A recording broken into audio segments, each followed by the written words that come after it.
Hello everyone, নতুন একটা video নিয়ে চলে আসলাম। এখন যেটা দেখতে পাচ্ছেন একটা একটা মার্কেট, শপিং মল, লাইটিং করা। তো এখন ঢাকা সিটিতে বিভিন্ন মার্কেট এরকম আলোকসজ্জা করানো হয়েছে, কারণ রোজা উপলক্ষে সামনে ঈদ আসবে। তো শপিং লাইটিং করলে অবশ্য লোকজনের, কাস্টমারদের নজরে পড়ে, সেই ক্ষেত্রে সেইভাবে তারা লাইটিংয়ের উদ্দেশ্য করে মার্কেটে ঢুকে ঢুকে বিভিন্ন টাইপের কেনাকাটা করে। তো এখন ঢাকা শহরের বিভিন্ন মার্কেটগুলো বিশাল বড় বড় মার্কেট, এই মার্কেটটা দেখতে পাচ্ছেন প্রায় 10 তলা 12 তলা, পুরো লাইটিং করা। তো এরকম ঢাকা শহরের সব মার্কেটগুলাই এখন বহুতল ভবন, এরকম লাইটিং করা হয়েছে।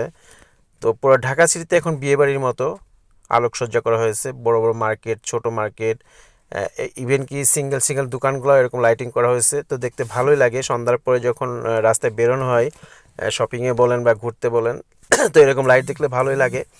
তো গতকাল এরকম বেরিয়েছিলাম, বেরোনোর পরে দেখলাম লাইটিংগুলো, তো একটু ভিডিও ধারণ করলাম। তো এই হলো অবস্থা, এখন ঢাকা সিটি পুরো এখন বিয়েবাড়ি চলতেছে। এটা থাকবে পুরো একদম রোজার শেষ চার রাত পর্যন্ত এরকম থাকবে। তো ভালোই লাগে, সন্ধ্যার পরে বেরোলে দেখতে সুন্দর লাগে। বিভিন্ন টাইপের রঙিন রঙিন আলো দেখা যায় এরকম মার্কেটগুলোতে। তো যাই হোক, ভালোই লাগে। তো এই তো, যারা শপিং করেন না এখনো ঈদের শপিং করে ফেলেন, কারণ সামনে আরও গরম আসবে। আল্লাহ হাফেজ। সামনে আরও অনেক গরম আসবে, গরম আসার আগে আগে সবাই কেনাকাটা শেষ করেন, শেষ করে ঘরে ঢুকে যান। কারণ রোজা রেখে আসলে মার্কেটে বেরোনো খুবই কষ্টকর। তো